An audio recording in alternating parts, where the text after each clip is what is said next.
Okay, I'll take a look at that later. Okay. Yeah, it can wait till 1. I am very excited to be starting a 3-part series today on Hanukkah. We called it History and Halakhah. And what I'd like to try to do over the course of these 3 weeks is analyze the holiday of Hanukkah, which is so beloved and which is so wonderful, through a historical lens and through a halachic lens.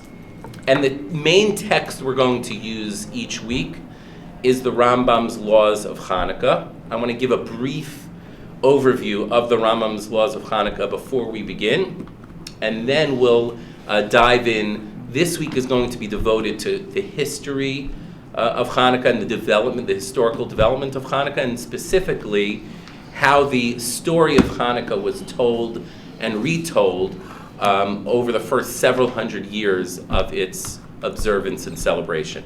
The story of modern-day Hanukkah celebrations is actually interesting as well. We're not going to be able to do that. That has 2 elements to it. One is the Zionist kind of reclaimed Hanukkah as a holiday of military might and autonomy and self-rule.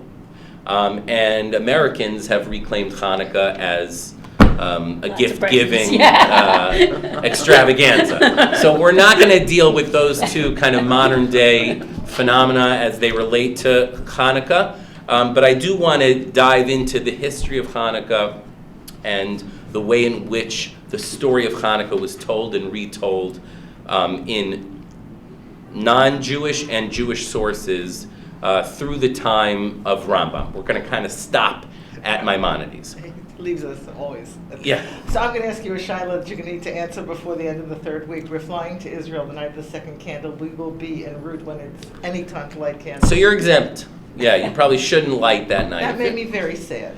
We'll discuss. Okay. We'll get to. But it's good that you're sad. That we will hopefully get to in this class. We'll see. Okay. Just one moment on a little bit of the Rambam. The Rambam is a master organizer and classifier of all of Rabbinic Judaism into his work. The Laws of Hanukkah are the last 2 chapters of the entirety of Sefer Zmanim, one of the Rambam's primary 14 books in his Mishnah Torah, his Yad HaChazakah, his magnum opus. And the Rambam there, in just 2 short chapters, really embeds so many insights into how we think of Hanukkah and reworks the story of Hanukkah in a really fascinating way that I thought that would be a wonderful anchor for us over the course of the next few weeks to kind of use the Rambam's organization of Hilchot Hanukkah and the text of Hilchot Hanukkah as our anchor and organizing principle over the course of these 2 weeks. So if you look at your sources, just to give you a sneak peek, we're going to land, this class will end with the first 3 laws of the Rambam Hilchot Hanukkah. It's actually the beginning of Perek Gimel because the Rambam combines the laws of Megillah and Hanukkah into one section of laws. The first 2 chapters are about Megillah. The last 2 chapters are about Hanukkah. So we're going to look at the first 3 laws in the laws of Hanukkah at the end of this morning's or this afternoon's talk. But let's begin with how the story of Hanukkah was told and retold over the course of the holiday's history. Okay? When we think of Hanukkah, kind of let's just do a little stream of consciousness, Rorschach test. When you think of Hanukkah, what's the first thing that comes to mind? Candles. Candles? Miracles. What miracle? 2 miracles. 2 miracles. Okay, Donald has 2 miracles that he wants us to discuss today, and we're going to discuss each. What are those 2 miracles? One is the military victory. Good. And the second is the miracle of the candles. Great. So there's the miracle of the military victory, the Chashmonaim, the Maccabees, overthrowing the Syrian Greeks. And the second significant miracle which we commemorate is the miracle of the oil.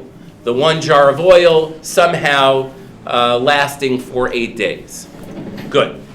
So I want to try to unpack the story of Hanukkah and specifically the relationship between these two miracles through a study of the development and the historical sources on the holiday of Hanukkah. So we're going to begin first with the earliest sources that mention this holiday. These sources are actually from the Book of Maccabees 1 and 2, which are different works which were authored during the time and the immediate aftermath of the Second Temple, and were written often as histories /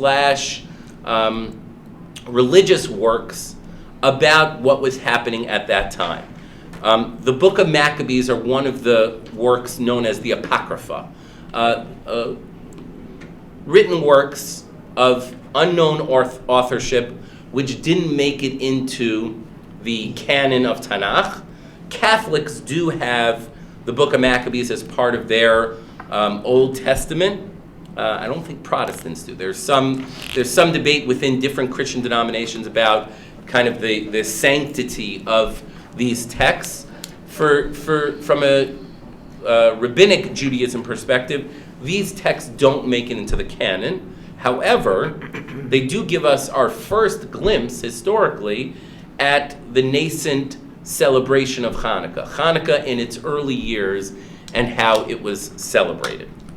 The Book of Maccabees 1 and 2, the Book of Maccabees 1, I believe, was written in Hebrew and translated into Greek. The Book of Maccabees 2 was written in Greek. They have slightly different versions of similar historical events, and they both center around the rule of the Maccabees and how they came to rule at the end of the Second Temple period. Just to get our timeline here straight, everyone agrees, meaning unlike much of the rest of biblical Judaism, where there's a great deal of debate about the historical veracity of these events, because of the Book of Maccabees and other other artifacts which we have from that time, the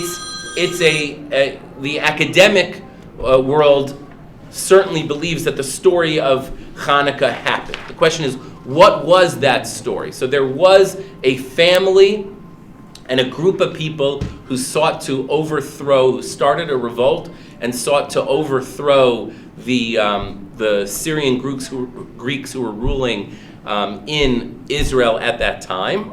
And through a series of battles, one could suggest miraculous, but certainly overcoming the odds of an army which was much more numerous and certainly would seem better prepared to fight. The Maccabees won. Now, many of us live in America in the aftermath of Vietnam, so we know that sometimes smaller guerrilla kind of forces can, in fact, defeat a larger enemy, especially if they know the terrain and other kinds of things. So we'll leave that aside for now, but we're going to look at the story of Hanukkah after the military victory is won, and how each of the Book of Maccabees 1 and 2 describes the events afterwards. Okay, so I'm going to read first the selection from the Book of Maccabees 1, chapter 4. And here we'll see a very detailed description of this holiday. Then Judas and his brothers said, "See, our enemies are crushed. Let us go up to cleanse the sanctuary and dedicate it." So all the army assembled and went up to Mount Zion. There they saw the sanctuary desolate, the altar profaned, and the gates burned. In the courts they saw bushes sprung up as in a thicket or as one of the mountains. Everything was desolate. They also saw the chambers of the priests in ruins. They tore their clothes and mourned with great lamentation. They sprinkled themselves with ashes, displays of mourning, and fell face down on the ground. And when the signal was given with the trumpets, they cried out to heaven. Then Judas detailed men to fight against those in the citadel until he had cleansed the sanctuary. There were still some small battles remained. He chose blameless priests devoted to the law, and they cleansed the sanctuary and removed the defiled stones to an unclean place.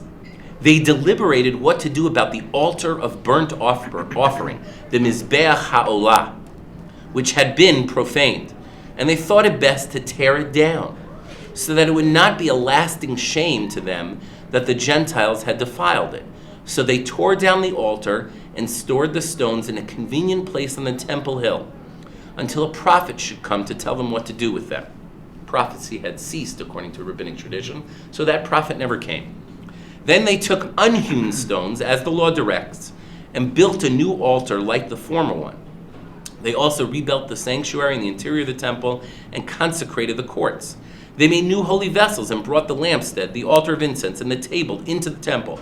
Then they offered incense on the altar, lit the lamps on the lampstand, and these gave light in the temple. They placed the bread on the table and hung up the curtains. Thus they had finished all the work they had undertaken. Early in the morning on the 25th day of the 9th month, which is the month of Kislev, in the 148th year, they rose and offered sacrifice as the law directs on the new altar of burnt offering that they had built. At the very season and on the very day that the Gentiles had profaned it, apparently Chafei Kislev was the day earlier on in the Book of Maccabees that the Gentiles had come into the temple 2 years earlier and profaned it. It was dedicated with songs and harps and lutes and cymbals. All the people fell on their faces, now not in mourning, but in joy, and worshipped and blessed heaven who had prospered them. So they celebrated the dedication of the altar for 8 days and joyfully offered burnt offerings. They offered a sacrifice of well-being and a thanksgiving offering. They decorated the front of the temple with golden crowns and small shields.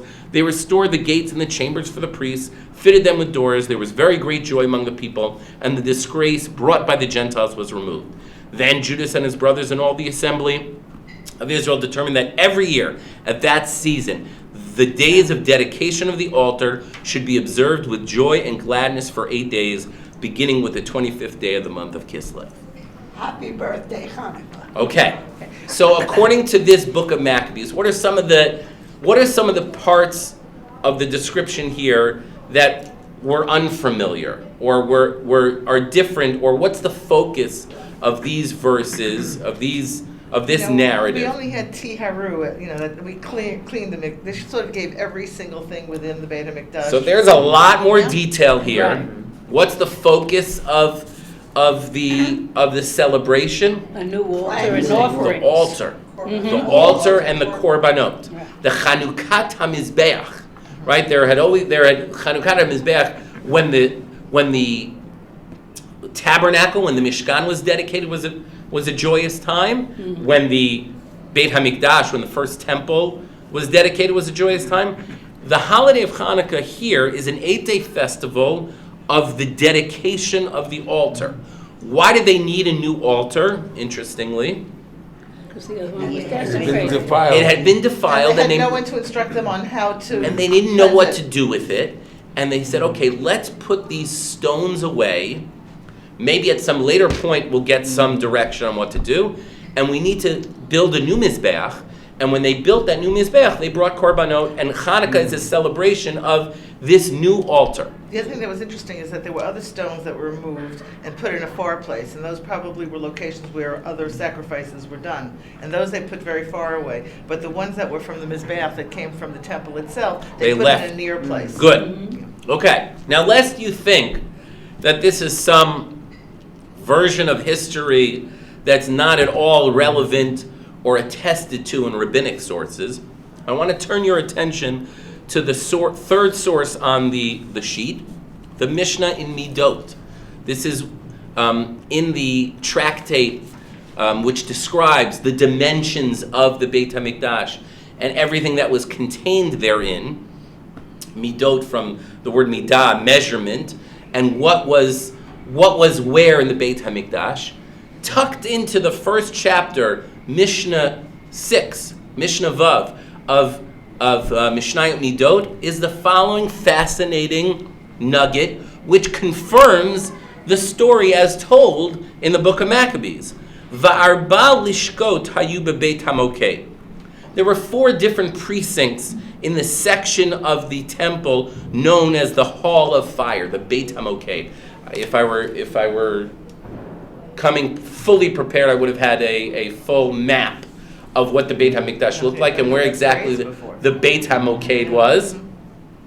So in this, there were 4 compartments or 4 different sections in this Hall of Fire. And one of those sections was the Mizrachit Tzfonit, the northeast corridor, the northeast corner. Ba ginzu b'nei Chashmonai et avnei hamizbeach sheshikzu malchei Yavan. In that northeast corner, according to the Mishnah, again, the Mishnah is written after the Beit HaMikdash has been destroyed, and this is a kind of imagining of what, or a telling of what was contained in the Mishkan. But the tradition, the Jewish tradition, the rabbinic tradition, was that in that northeast corner of the Hall of Fire were hidden away the stones of the Mizbeach that the Greek kings had defiled.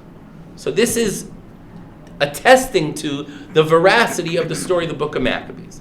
So in the Book of Maccabees, we have a holiday which is different. It's so interesting if you think about it. We think of the rededication of Hanukkah as being taking the Chanukah, taking the menorah, and rededicating that which had already existed. And this kind of has a different, adds different valence to our celebration of Hanukkah. Sometimes what Hanukkah is about, according to this, is you have to throw away that which has been defiled and build something totally new. So really interesting kind of perspective on what we celebrate over Hanukkah, and when we take stock during this dedication season, it's important to think about what are those things which we toss and say, okay, there's no redeeming that. That's just a sign of shame and whatever, and what we can redeem and what we can rededicate and what we can elevate. Okay, so we have in this Mishnah in Midot a rabbinic affirmation of the story as it's told in the Book of Maccabees. There's one thing that's not clear from that first Book of Maccabees, is the 8-day thing. Why do they need to make it an 8-day holiday? Now, we think of it as an 8-day holiday because Of the oil. the oil lasted 8 days. But the Book of Maccabees number 2, which is an alternative version of similar historical events, actually gives us another explanation for the 8 days. It's not just they decided on 8 days of dedication, but the 8 days of dedication were compensation for a missed 8-day holiday earlier in the year. Let's take a look at the Book of Maccabees 2. Now Maccabeus and his followers, the Lord leading them on, recovered the temple and the city. Now we're still on page 1, just the second source on page 1, Book of Maccabees 2:10. They tore down the altars that had been built in the public square by the foreigners and also destroyed the sacred precincts. So this version has them getting rid of the avodah zarah, the pagan worship. They purified the sanctuary and made another altar of sacrifice. Okay, that's similar. Then striking fire at a flint, they offered sacrifices after a lapse of 2 years, and they offered incense and lighted lamps and set out the bread of the presence. Oh, one thing that we didn't mention. What's not mentioned at all in the first version or in the second version of this story? There's a lot of detail, but there's one detail. Hashem. Well, no, this has the Lord leading them on. This, but not the first. Okay, that's true, but this is the battles are described. What's not mentioned is the miracle of the oil, right? Yes. We mentioned the miracle of the oil. Love the oil. And even though there's a lot of detail about the temple and what they did in the temple, and you would think that would make it in there, it's not there. They didn't mention the lighted lamps in the first one, I don't think. No, they did. The lighted lamps are in both. Okay. They purified the sanctuary, okay, after a lapse of 2 years, etc. 4, when they had done this, they fell prostrate and implored the Lord that they may never again fall into such misfortunes, but that if they should ever sin, they might be disciplined by him with forbearance and not be handed over to blasphemous and barbarous nations. It happened on the same day on which the sanctuary had been profaned by the foreigners, the purification of the sanctuary took place, that is, on the 25th day of the same month, which was Kislev. Here we go. They celebrated it for 8 days with rejoicing, in the manner of the festival of booths, remembering how not long before, during the festival of booths, they had been wandering in the mountains and caves like wild animals. Therefore, carrying ivy-wreathed wands and beautiful branches, and also fronds of palm, they offered hymns of thanksgiving to him who had given success to the purifying of his own holy place. They decreed by public edict, ratified by vote, that the whole nation of Jews should observe these days every year. Why 8 days according to Book of Maccabees 2? Sukkot. Sukkot. I'm going to be really dumb. How many days are there in Sukkot? So there's 7 plus 1. Shmini Atzeret is the 8th day, yeah. which is sometimes included as part of Sukkot, and in some respects is seen as an independent day. It seems that if in this, They're counting Shmini they're Atzeret. counting Shmini Atzeret as part of Sukkot. Good point. But what's fascinating here, there's a link here between Chanukah and Sukkot, that the 8 days of Hanukkah are dafka 8, precisely 8, to correspond to the missed holiday of Sukkot that year. And not only that, they took lulavim, it sounds like, and aravot. They took some of the arba emulated minim. some of They the did a ceremonies. faux Sukkot Right. because they hadn't been able to celebrate Sukkot properly. Fascinating. So according to, if we were to stop the shir right now, we'd say, okay, there's a military victory, and there's a rededication of the Mikdash, and specifically a new Mizbeach, and they decide to consecrate that in perpetuity as the holiday of Hanukkah, and it's 8 days to correspond with the missed days of Sukkot from that year. Do we know when the rebellion began? So according to these sources, it began like in the 170s, Right, it's a 160. But Yeah, I one- circled the 145 right, days. I think it in was BCE. 168. The exact dates are probably attested to in other sources, but we know that the Hashmonaim ruled for approximately 200 plus years after the story of Hanukkah. The temple's destroyed in 70 of the Common Era. So if you work backwards from there, these historical events are taking place less than 200 years before the Common Era, in the 160s, period approximately. Okay? Yes. It's interesting.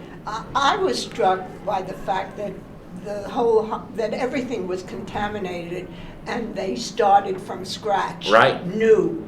And I said, that didn't seem very Jewish Right. to start from scratch. But they- And now they redeemed themselves because they took from Sukkot. Good. So the according to this tradition version, they did have to do a new altar, and they didn't But they didn't find forget anything the in the past. temple really Oh. that they could use, but they are working off of a Well, tradition. Even the Right. construction, it's Rabbi Sachs. You have to look back in order to look forward. Yes. They didn't create completely new things. Correct. They recreated what Right. was Exactly, before. for sure. I would just want to add another kind of rabbinic postscript to this. We're probably not going to see this Gemara inside. There's a lot to do on Hanukkah. But one of the famous debates of Hanukkah in rabbinic sources, in the Talmud, is whether you light from 1 to 8 or 8 to 1, right? Beit Shammai and Beit Hillel. Beit Hillel say we light one candle the first night and we add a candle each successive night. Beit Shammai, their position, which is rejected, Start with is that you 8. start with 8 and you go down to 1, Interesting. right? The Gemara explains Beit Shammai's position with a very cryptic allusion.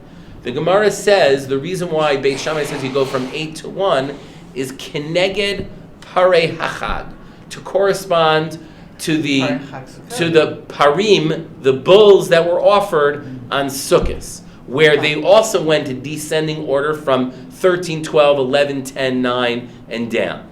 And one of the questions when you're reading that Gemara is, what my inyan shmita etzel har Sinai, or what does that have to do with the price of tea in China? Why do you have the parei hachag featuring in your calculating of how to count up or count down? But according to this Book of Maccabees, we now have some better understanding of the rabbinic source of why Sukkot is relevant to Hanukkah. Sukkot is indeed relevant to Hanukkah because historically there is this link, this important connection between Hanukkah and Sukkot. In the Book of Maccabees too, it's a makeup holiday. Hanukkah is kind of a permanent makeup holiday for the Sukkot that was missed. Okay. So if we were to stop here, we would have a totally different conception of what Hanukkah is all about. It would add a dimension to it. But what I want to try to figure out the rest of the class today is, okay, where does the miracle of the oil factor in? And why is it that the miracle of the oil comes almost to predominate in our experience of Hanukkah? Why is it that the military victory and this dedication of the temple almost takes a back seat to the miracle of the oil and the 8 days, the 1 day of oil becoming 8 days? So to answer that question, we have to go to the next source historically in our survey of how Hanukkah became Hanukkah, and that's the Gemara in Shabbat. The Gemara in Shabbat, here's just a couple of background points. There is no Mishnah or tractate of Mishnah which is dedicated to Hanukkah. That's been the subject of much scholarly discussion. Why is it that there's no Masechet Hanukkah? There's a Masechet Megillah, which is all about Purim. There's no Masechet Hanukkah. So some scholars say, well, it evolved later after there was already an oral transmission of the holiday of the Mishnah, and that oral transmission of the Mishnah kind of predates the observance of Hanukkah, and therefore it doesn't make it in. Okay, but we saw the Mishnah in Midot certainly has the detail about the Chashmonaim hiding the stones, so that seems a little bit odd. Then there's some fantastical theories that Rabbi Yehuda Hanassi, who codified the Mishnah and was from the family of the exilarch, was himself an exilarch and was traced his lineage back to the tribe of Judah, who were supposed to be kings, that he, as a result of the Chashmonaim taking rule, taking over the monarchy in the aftermath of the Hanukkah story, tried to diminish the significance of that story and left it out of the Mishnah. I'm not sure if that holds up. What we do have is in Masechet Shabbat, in the Gemara, there's about 2.5 folio pages, 5 pages total, which are devoted to a detailed account of Hanukkah, its laws and lore. And it's there that the passage we're going to read appears. Why is it there? It's in the second parak of Shabbat, because that's the parak of Bameh Madlikin, which goes through all the wicks and oils with which you're supposed to light Shabbos candles. And in the course of discussing Shabbat candles, Shabbat lights, the Gemara gets into an extended discussion of Hanukkah lights, the differences between Shabbat lights and Hanukkah lights, and that's where this story appears. And what's remarkable about this story is we now have a new telling of what Hanukkah is all about. In fact, it's introduced with the following remarkable question. My Hanukkah. What is Hanukkah? What is Hanukkah all about? So in the Hebrew, I'm on the bottom of page 1. In the English, I'm on the top of page 2. I'm sorry that I couldn't get them on the same page. My Hanukkah. What is this holiday of Hanukkah? What is the essence of Hanukkah? So we're not going to hear about military victories. We're not going to hear about dedicating of the altar. Ditanu Rabbanan. Bechave bekislev. Yomei de Hanukkah tamani non.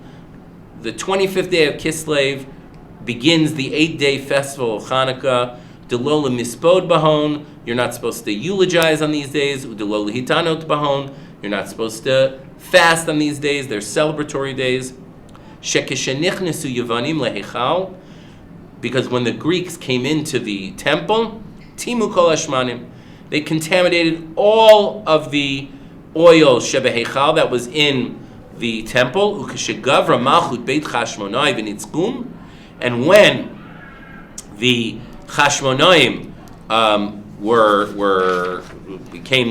prevailed against them and defeated them, Badku v'lo matzu el pach echad shel shemen shayimunach bechotamo shel kohen gadol v'lo haya bo el lahadlik yom echad nasa bo nes v'idliku mimenu shmona yamim l'shana acheret kava'um v'asum yamim tovim b'halel v'hoda.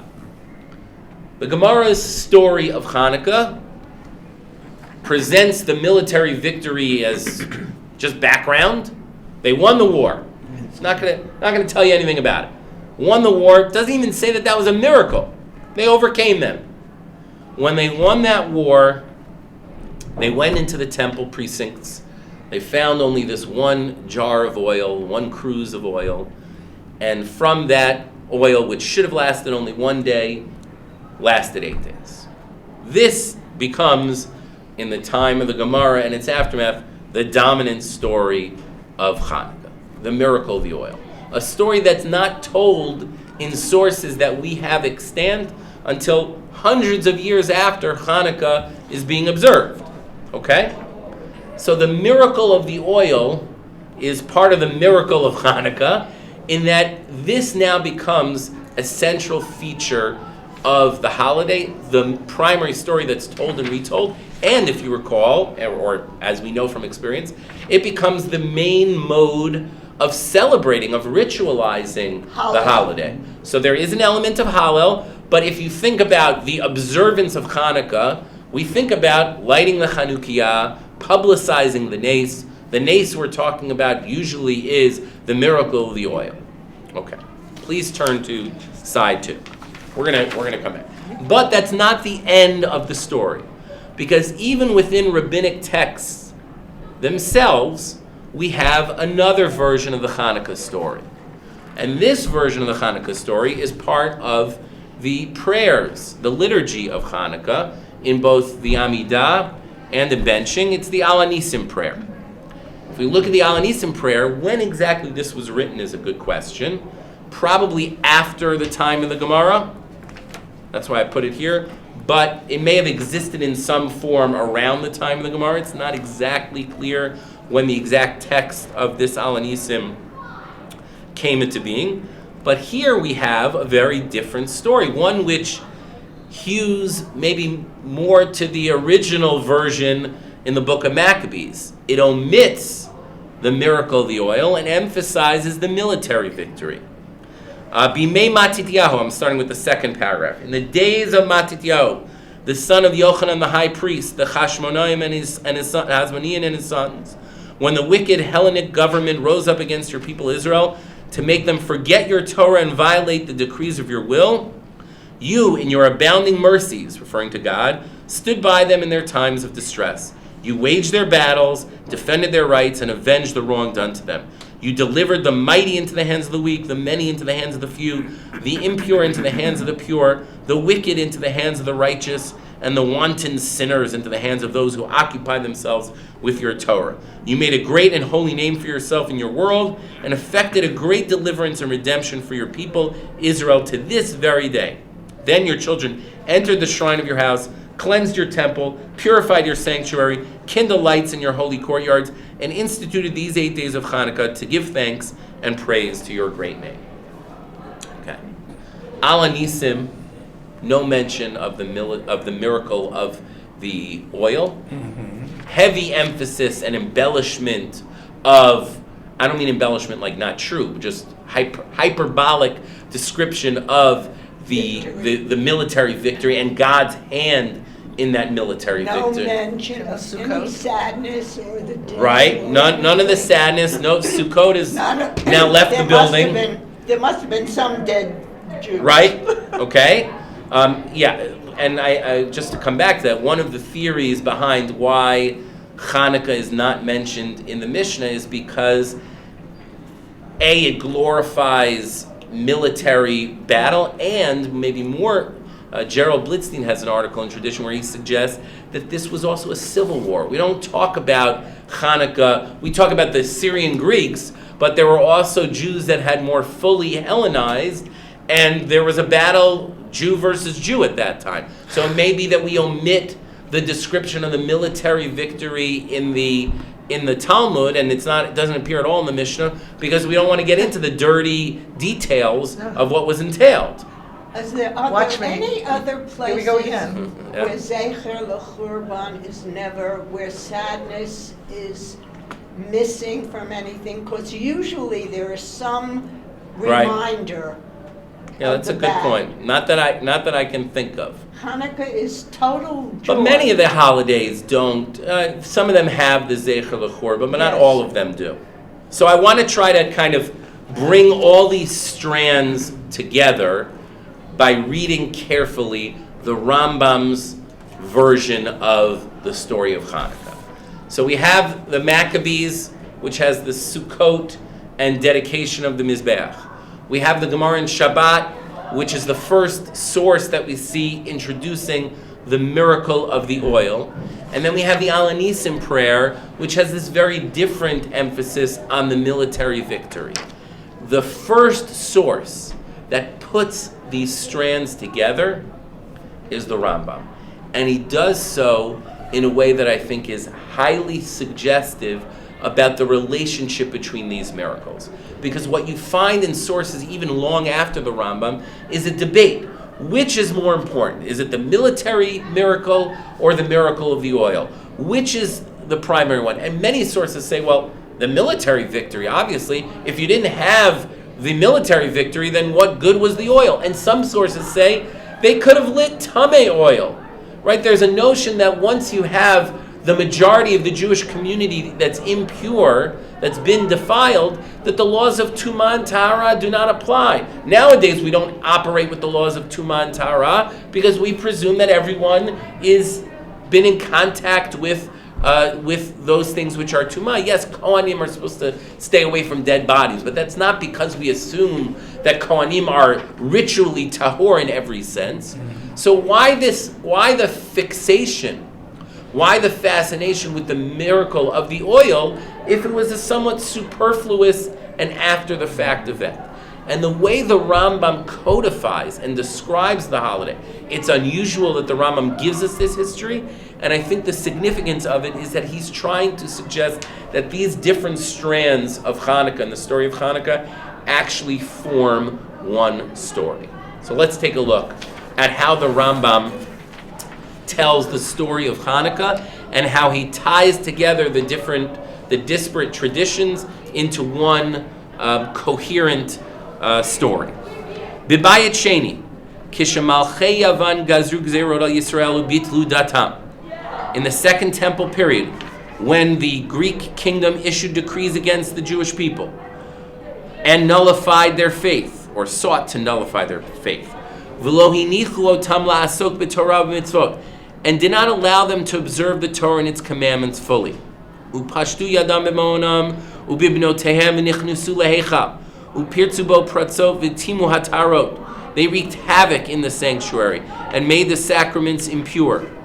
V'tzar lahem liYisrael me'od mipneihem v'lachatzum lachatz gadol ad sherichem alehem Elohei avotenu v'hoshiam miyadam v'hitzilam. So in Halakhah Aleph, the Rambam describes how God saved the Jewish people miraculously through military struggle. V'gavru b'nei Chashmonai haKohanim hagedolim v'hargum v'hoshiu Yisrael miyadam v'hamidu melech min haKohanim v'chazar malchut liYisrael yeter al 200 shanim ad hachurban hasheni. God, once they were oppressed, God had mercy upon them and delivered them from their hand, saved them, and the Bnei Chashmonaim, the high priests, overcame them, slew them, and saved the Jews. They appointed a king from the priests, which they were not supposed to do, and sovereignty returned to Israel for more than 200 years. This is, just parenthetically, one of the sources that religious Zionists cite as proof that a government of Israel, even if it's not halachically normative, still has religious significance, i.e. the modern state of Israel, even though it's not necessarily a halachically normative government, just like the Chashmonaim were not supposed to be kings, but the very fact that there was Jewish rule and Jewish autonomy is religiously significant. They point to this Rambam. So Halakhah Aleph of the Rambam focuses on the military victory and Jewish autonomous rule in the aftermath of that miraculous military victory. But then the Rambam continues and tells the rest of the story. Ukishagavru Yisrael al oivehem, Halakhah Bet, v'ivdum b'chafhei b'chodesh Kislev haya. When they finally won this battle, it was the 25th of Kislev, v'nichnesu lehechal, v'lo metza'o shemen tahor b'mikdash el pach echad, v'lo hayel bo lahadlik el yom echad bilvad, v'idliku mimenu neirot hamaracha shmona yamim, ad shekachu zeitim v'hotziu shemen tahor. Even though they only found a single cruse of oil which contained only enough oil to burn for merely one day, they were able to light the arrangement of the candles from it for 8 days until they had time to produce pure oil. So that's the first mention of it takes 8 days to make oil. Okay, right. So now the 8 days is because they needed 8 days in order to procure Sheben Tahor from Tekoa, according to other sources. Now, this is the brilliance of the Rambam. In Halakhah Gimel, the Rambam says, Umipnei zeh. Therefore, because of this, okay, what's the this? Is it the military victory? Is it the miracle of the oil? Is it both? Do they somehow fuse into one? Umipnei zeh hitkinu chachamim sheba'oto dor. The sages of that generation, sheyu shmonat yamim ha'elu shetchilatan chafei b'kislev yemei simcha v'halel umadlikin bahen hanerot. We're going to talk next week about these different components of the Rambam. They're days of simcha. The Gemara had described them as days of Yom Tov. They're days of Hallel, and the Gemara then said Hoda'ah, which some people understand as Al Anisim, but which the Rambam understands as the Hadlakat Neirot. Ba'erev al pitchei habatim b'chol laila v'laila mishmonat haleilot laharot ulegalot hanes. The candles should be lit at the evening at the entrance to the homes on each and every one of these 8 nights to publicize and reveal the miracle. Pirsumei Nisa. Exactly. V'yamim elu heina nikrayin Chalel, Chanukah, v'heina asurin behesped v'tanit kimei hapurim, v'hadlakat nehanirot bahem, mitzvah midivrei sofrim kriyat Megillah. He's using Megillah here because the first 2 chapters of that section of laws were the laws of Purim, and he's using that as kind of the foil or the comparison. Okay. So this third halacha, I think, suggests that we have to rethink the relationship between these 2 miracles. Excuse me. Yes. Was Matisyahu actually the Kohen Gadol or just a Kohen? I'm not sure what happened in the aftermath. I don't remember if they detailed who was the Kohen Gadol and if the king was also the Kohen Gadol. I don't remember. So the 2 miracles for the Rambam that he clearly lays out, number 1, the military victory, and then the miracle of the oil, and then he ambiguously, I think intentionally ambiguously, states that because of this, we celebrate Hanukkah. But he doesn't say Mipnei Elu, he says Mipnei Zeh. So is it only going back on the oil, you think? No, I think it's a vague anaphoric reference, like all of everything in Okay, Tanakh. good. Okay, so let me try to give one suggestion as to how to understand this particular Rambam and the contribution that I think the Rambam is making to Hanukkah. So, like I said before, there's a whole lot of discussion of why the miracle of the oil is so prominent. Isn't the military victory more important? In fact, you have one opinion, the Maharal, who says the real miracle is the military victory. But people sometimes forget that military victories are miraculous. And they assume, okay, they knew how to fight, they were able to overcome. So the miracle of the oil is kind of just a way A of... little more graphic. Right, and saying, It's yeah, tangible, it's this in the whole present. thing was really miraculous. But I think there's something even more than that. I want to add a significant piece that I think this Rambam is pushing at, though not fully explicating. Okay? And this ties in with many of the features of Hanukkah, the Pirsumei Nisa, the publicizing of the miracle. It ties into the fact that we're going to see next week the whole notion of Mahadrin Mina Mahadrin. Hanukkah is the only holiday where we have these built-in levels of not just a base level of the mitzvah, but a higher performance, a more ideal, a more beautiful, and a more demonstratively idealistic, maximalist performance of the mitzvah. What I think the Rambam is hinting at here is that he gives us first the background of the military revolt. Why did the Jews need to revolt, according to the Rambam in Halakhah? Why did God assist them in their revolt at this time? What were the Yevanim doing to the Jews which... They were Hellenizing. Right. Right? They were decreeing religious decrees. It's not clear how far. And they installed a pig in the base of... So the Rambam doesn't do that part. That's other places. That's in the Maccabees and other places. But for the Rambam, it was religious persecution. Right? This was...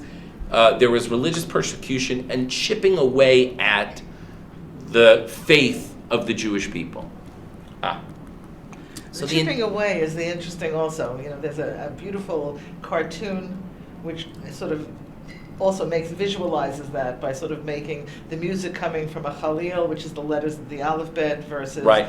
the music coming from the Hellenizing Greeks, Right. And the lure of both. So it's really Right. that seductive quality of the other For sure. that this is speaking to. And I would say one of the things that makes Hanukkah a little more complicated for modern Orthodox Jews is that we believe in kind of the integration of worldly wisdom, right? We're not the holiday of Hanukkah can have a kanaush quality to it. It can have a zealous, intense quality to it that we normally don't embrace. So I want to try to explain that even from a modern Orthodox perspective, or especially from a modern Orthodox perspective. So the way the Rambam describes the events leading up to the military revolt was that the chipping away at faith, the attempt to undermine and subvert the faith by removing mitzvot and the like, until God finally says, this is enough, I need to save the people.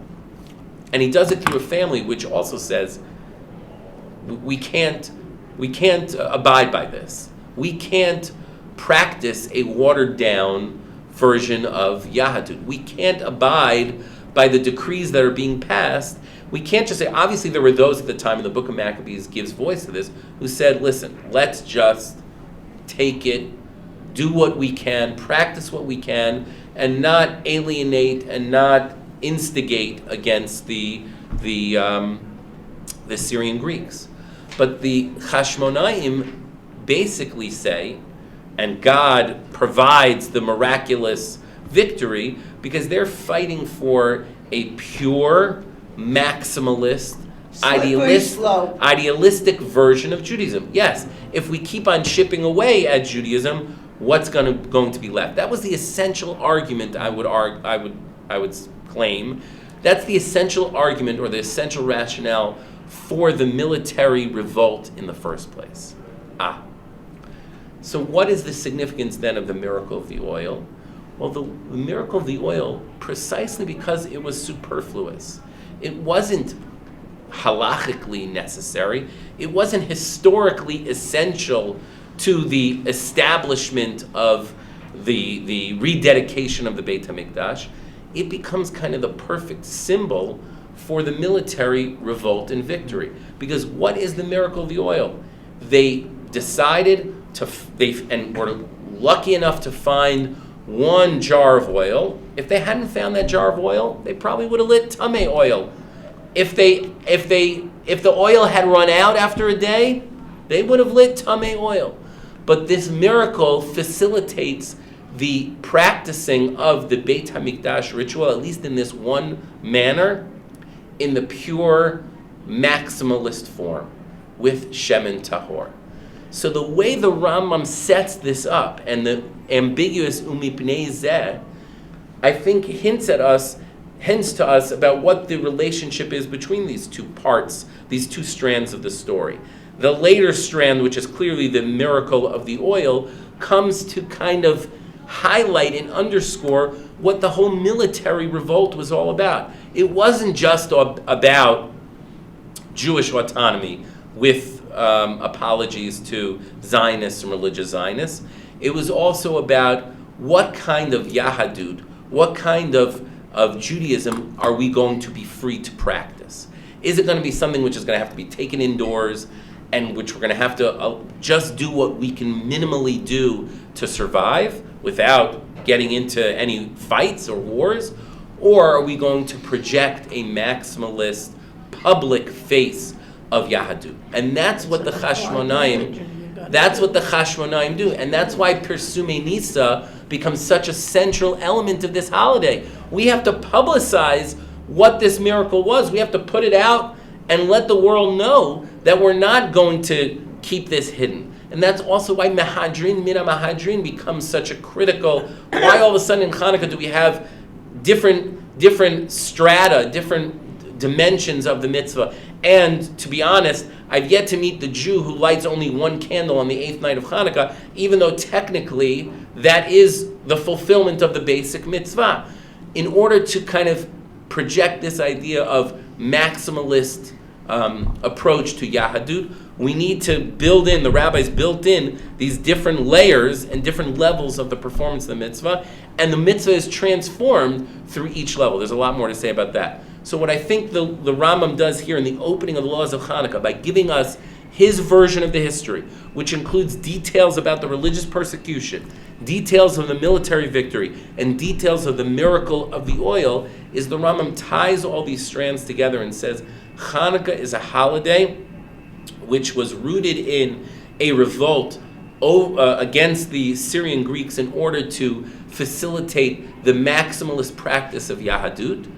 And the miracle of the oil is kind of the perfect symbolic metaphor of that, because it was a miracle which was totally superfluous, totally unnecessary halakhically. They could have just gone with the tameh oil, and the early sources don't even attest to it because it wasn't part of the tradition of what Hanukkah was all about until they were looking for this perfect symbol for that military victory. I think he does a proof text right in here, because he also mentions in the description of the military victory, he talks about appointing a king that's not halakhically kingship. Mm-hmm. So that's another aspect of, and that's sort of that's consistent with the hide it and do it a different way, do as much as you can. But then he turns around and he talks about making the effort to do something that, again, while not halakhically necessary, is the purer form. So I really think that the issue of telling us about the king ties also in with stands in contrast to the look using the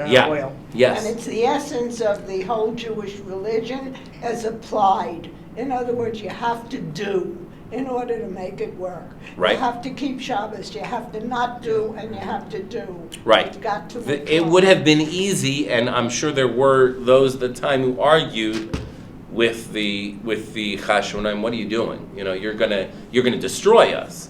And their argument was essentially, I'm speculating, well, if we don't stand up for our faith in these times, there's going to be nothing of us left. And that actually is a precursor to the whole notion of Kiddush Hashem and Yahareg Val Yavor, and that during times of oppression, religious oppression, you have to be willing to give up your life even for a relatively minor mitzvah. And this kind of anticipates that and acts it out as a real life story of the Jewish people. So I think just to sum up, the first lesson that we learn from the Rambam's formulation of the history of Hanukkah and what Hanukkah commemorates is that the story of Hanukkah, though there are different stories told and the historical veracity of some parts of it could be challenged, the story of Hanukkah for the Rambam is essentially one of a moment in time where religious persecution forced Jews to act and project